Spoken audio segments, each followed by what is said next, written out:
அடிச்சாம் பாரியா appointment ஆர்டருங்கிற மாதிரி அடிச்சாம் பாரியா big பாஸ்லேருந்து circular வந்துருச்சுங்க. ஏன் நாய் குலைத்தது? பல பேருடைய கேள்வி. ஏன் ப்ரோ அந்த நாய் குலைச்சது? அன்னைக்கே வீடியோ ஒன்று போட்டேன், ஞாபகம் இருக்கா? என்ன நடந்தது? ஆனால் உங்களுடைய அபிர்விதமான அந்த நம்பிக்கைக்கு நன்றி நண்பர்களே. குட் ஆட் குட் ஹெல்த் மாதிரியான சேனல்கள் 8 வருடங்களாக ரிவ்யூ பண்ணிகிட்டு இருக்கிறவனா எனக்கு தெரியும் எது உண்மை, எது போலி, எது முலாம் பூசப்பட்ட தங்கம், எல்லாத்தையும் அனலைஸ் பண்ணி தாங்க நான் பேசிக்கிட்டு இருப்பேன். இன்னொன்று, யாருக்கிட்டையும் விலை போகாத ஒரு மனிதன், அதெல்லாம் உங்களுக்கு கண்டிப்பாக புரியும். அந்த நிகழ்வு நடந்த பொழுது ஒரு பெண்ணையும் ஆணையும் சம்மந்தப்படுத்தி நெரேட்டிவ் செட் பண்ணாங்களே, எங்கே இப்போ கொண்டு போய் முகத்தை வச்சுப்பாங்க? நான் அப்போவே கேட்டேன், இதே நிகழ்வு உங்கள் வீட்டில் ஒரு பொண்ணுக்கு நடந்திருந்தா பேசியிருப்பியா? விடிய காலையிலே எழுந்து இந்த நிகழ்வு நடக்குது. ஒரு 3 மணி அளவில் அது நடக்குது. அந்த நாய் குலைக்கிறது 2 மணி, 3 மணிலேருந்து ஆரம்பிச்சிட்டானுங்க. விடிய காலையில் தூக்கம் பெரிய விஷயம் கிடச்சிருச்சு. இந்த இதோட ஒழிச்சிடலாம், பார்வதியை இமேஜை டேமேஜ் பண்ணிடலாம், முடிச்சு விட்டுடலாம். நான் ஒருத்தன் இங்கே இருக்கேன். இது பார்வதிக்கு மட்டும் இல்லை, எந்த கண்டஸ்டன்ட் மேலே நீங்கள் இப்படி சேர்த்த வாரி பூசினாலும் நான் வந்து நிற்பேன். ப்ரூவ் பண்ணனா?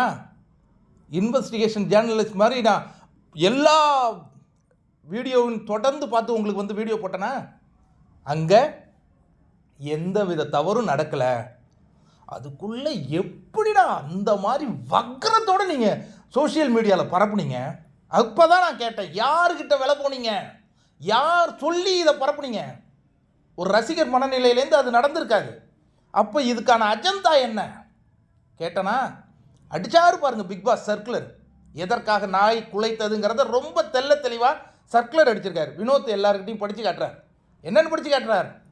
அன்று நாய் குலைத்ததற்கான காரணம், ஹவுஸ்மேட்ஸ் வெளியே அனைவரும் படுத்து தூங்குவது தவறு இந்த பிக் பாஸை பொறுத்தவரையும். இப்போ நீங்கள் கேட்கலாம், சாண்ட்ரா அன்னைக்கு போய் படுத்து தூங்குனாங்களே, அப்போ நாய் குலைத்ததா? சாண்ட்ரா அவங்களுக்கு சத்தம் வருதுன்னு அந்த ஒரு மனிதர் போய் படுத்திருக்காங்க, அது பிக் பாஸ் சம்மந்தப்பட்ட விஷயம்.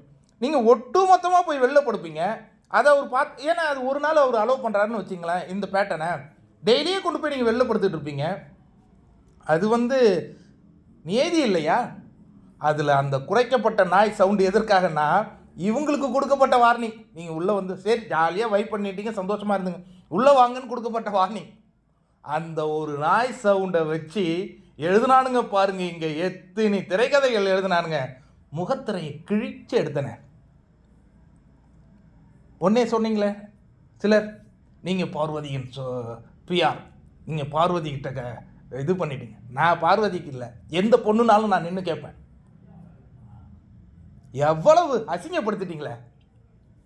அந்த தாய்க்காக அன்னைக்கு பேசினேன். அந்த குட் ஆட் குட் ஹெல்த் அந்த அம்மா இந்த சேனல் பார்க்குதா என்னன்னு எனக்கு தெரியல.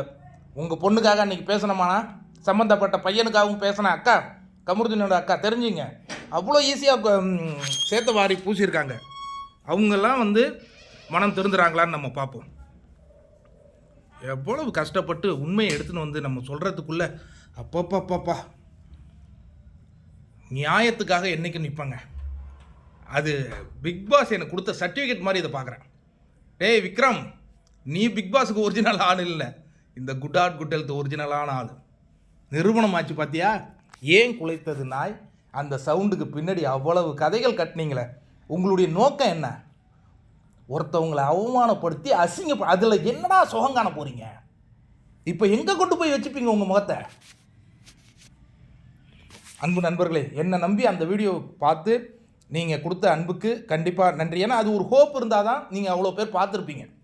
அந்த ஹோப்புக்கு நான் நன்றியாக இருந்திருக்கேன். பார்த்தீங்களா, இந்த சேனலில் உண்மை வரும் நம்புனீங்க பார்த்தீங்களா?